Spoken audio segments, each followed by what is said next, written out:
Et si tu apprenais enfin à t'aimer vraiment? Tu sais, on confond souvent le narcissisme avec l'amour de soi. On entend des phrases comme « elle s'aime trop »,« elle doit être narcissique ». Mais la réalité, c'est que ces deux notions n'ont rien à voir. Et c'est justement pour ça que j'ai envie qu'on en parle aujourd'hui. Parce que quand on comprend la différence entre les deux, on commence à guérir certaines blessures, à mieux s'aimer, à se libérer du regard des autres et à construire une vie beaucoup plus alignée avec qui on est vraiment. Le narcissisme et l'amour de soi, c'est pas juste une question de comportement ou d'attitude, c'est deux vibrations totalement différentes. Le narcissisme, c'est une énergie de façade, une énergie qui a peur, qui compense, qui cherche à contrôler. C'est l'ego qui dit « regarde-moi, dis-moi que j'existe ». Alors que l'amour de soi, c'est une énergie de vérité, une énergie d'ancrage et de paix. Tu n'as plus besoin de courir après l'amour ou l'attention des autres parce que tu es déjà plein à l'intérieur. Tu vis à partir de ton âme, pas de ton manque. Je vais donc te présenter 8 aspects essentiels qui te permettront de comprendre ce qui distingue profondément le narcissisme de l'amour de soi pour que tu puisses comprendre comment l'un te déconnecte de toi-même et comment l'autre t'y ramène. Pour le premier point, le narcissique a un besoin constant d'être vu, admiré, reconnu. Il veut briller, que ce soit sur les réseaux, dans une pièce ou même dans ses relations. C'est le genre de personne qui va te parler de ses réussites dès les premières minutes, juste pour s'assurer que tu l'estimes.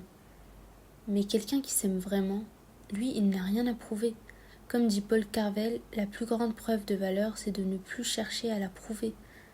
Ainsi, la personne qui s'aime est à l'aise avec sa lumière, mais aussi avec son silence. Il n'a pas besoin d'attirer tous les regards pour exister. Il peut être dans une pièce sans parler et quand même être en paix avec lui-même, parce qu'il sait qu'il est suffisant même sans projecteur. Le deuxième point est que le narcissique va tout faire pour masquer ses blessures. Il va éviter les conversations profondes ou alors il va jouer un rôle. Par exemple, il peut cacher ses insécurités en se montrant excessivement sûr de lui. Mais en fait, plus une personne a besoin d'en faire trop, plus souvent elle a peur qu'on voit ce qui se cache derrière. A l'inverse, l'amour de soi, c'est cette force douce qui te permet de dire « oui, j'ai des failles et alors ?» C'est quand tu comprends que tes faiblesses ne sont pas des défauts à corriger, mais des morceaux de ton humanité à embrasser. Comme une cicatrice, au lieu de la cacher, tu apprends à l'aimer parce qu'elle raconte une histoire. Le troisième point est que le narcissique ramène souvent tout à lui. Tu lui racontes un souci, il en profite pour rebondir sur sa propre vie. Il capte l'attention, souvent inconsciemment. Il a besoin d'être le seul sujet principal. À l'opposé, quelqu'un qui s'aime vraiment sait laisser de l'espace. Il sait écouter sans se sentir éclipsé. Il peut valoriser les autres, les faire briller, sans ressentir que ça diminue sa propre lumière.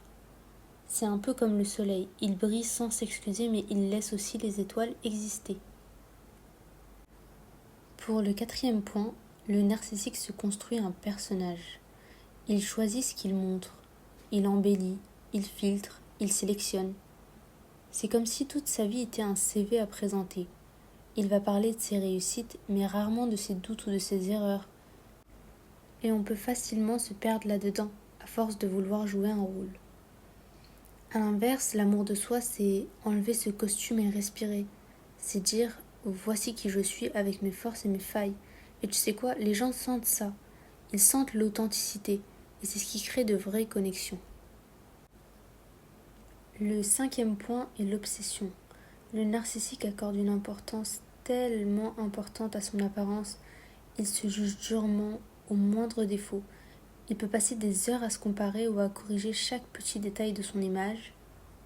Il a peur de vieillir, peur de ne plus plaire, tandis que quelqu'un qui s'aime, il prend soin de son corps, oui, mais pas par peur, par respect. Il comprend que le corps est comme un temple, pas une vitrine. Il voit au-delà, il sait que ce qui rend une personne belle, c'est son regard, sa façon d'être présente, d'écouter, d'aimer. C'est une beauté qui ne se fane pas avec le temps. Le sixième point est que le narcissique déteste échouer, parce qu'il croit que l'échec remet en cause sa valeur. il va le prendre personnellement. Il va se défendre, accuser les autres ou alors fuir avant même d'essayer. Mais quelqu'un qui s'aime profondément ne voit pas les refus ou les détours de la vie comme des injustices, mais comme des messages sacrés, des signes silencieux d'un chemin plus juste à suivre. Il ne cherche pas à forcer les choses, car il a foi en l'intelligence supérieure de Dieu. Il comprend que chaque échec apparent est en réalité une réorientation divine, un réalignement avec ce qui est réellement fait pour lui. Ce qu'on appelle communément rejet n'est pas un abandon, mais un acte d'amour déguisé, une main invisible qui écarte ce qui n'est pas à la hauteur de sa lumière. Il sent au fond de lui que la vie ne lui ferme jamais une porte pour le laisser dehors, mais pour lui éviter d'entrer là où son âme ne serait pas nourrie. Ce n'est pas un non, mais un doux fais-moi confiance. C'est comme si Dieu lui murmurait « Ce n'est pas ton lieu d'enracinement, ton essence est appelée ailleurs, vers une terre plus fertile, un espace plus vibrant. » Et souvent, bien plus tard, on réalise que ce que l'on croyait être une perte était en fait un redéploiement, que ce qu'on a quitté ou ce qui nous a échappé n'était qu'un tremplin vers un alignement plus pur, plus élevé. Le 7e point est que le narcissique donne souvent, mais avec un objectif. Il flatte pour qu'on l'aime, culpabilise pour qu'on reste, il fait semblant pour garder le contrôle, mais quelqu'un qui s'aime profondément n'a pas besoin de manipuler. Il donne parce que ça lui fait plaisir, il dit ce qu'il pense, il est honnête, il offre de l'amour, de l'aide, de l'attention, mais il ne te force pas à le lui rendre. Et c'est ça qui rend cette énergie si apaisante. Tu sens que tu peux être toi-même en face. Le 8e point est que le narcissique vit dans la comparaison constante. Si quelqu'un réussit, il se sent inférieur. Il a du mal à se réjouir pour les autres. Mais l'amour de soi, c'est cette sagesse qui te permet de voir les réussites des autres comme une preuve que tout est possible.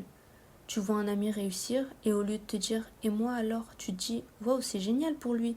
et tu sais que ton tour y viendra aussi. Il n'y a pas de compétition quand on sait que chacun a sa propre lumière, que chacun a son propre rythme, son propre chemin. Et tu sais, ce basculement dont je parle, celui qui te fait passer de la comparaison à la célébration, ce n'est pas juste un changement d'attitude, c'est un changement de fréquence intérieure. Quand tu célèbres l'autre au lieu de t'en sentir menacé, tu réalignes ton énergie avec l'abondance, pas avec le manque. Tu sors du « pourquoi pas moi » pour entrer dans « si c'est possible pour lui, alors c'est possible pour moi aussi ». C'est là que commence l'amour de soi. Pas dans une théorie, mais dans une pratique. C'est une façon d'habiter ton corps, de penser tes pensées, de ressentir tes émotions avec présence. L'amour de soi, ce n'est pas un but à atteindre, c'est un chemin de retour vers soi, vers une version de toi plus ancrée, plus lucide, plus aimante. Alors maintenant, voyons comment on cultive cet amour au quotidien. Pas dans les grands gestes, mais dans ces petites décisions intérieures qui chaque jour te ramènent à toi. Alors tout d'abord, sois patiente avec toi-même, parce que s'aimer, ça se construit. Sois douce, parle-toi comme tu parlerais à une amie. L'amour de soi, c'est quand tu arrêtes de te parler comme à une ennemie. Quand tu prends le temps de te demander « et moi, comment je me sens aujourd'hui ?» Quand tu fais le choix le matin de ne pas te critiquer devant le miroir, mais de te sourire. Apprends à reconnaître ta propre valeur, même dans les moments où tu doutes. Sois consciente que ton bonheur ne doit pas dépendre des autres. Autorise-toi à évoluer, à changer d'avis, à grandir. Vis selon tes valeurs et pas celles qu'on t'impose. Et surtout, apprends à te pardonner, car tu fais de ton mieux, toujours.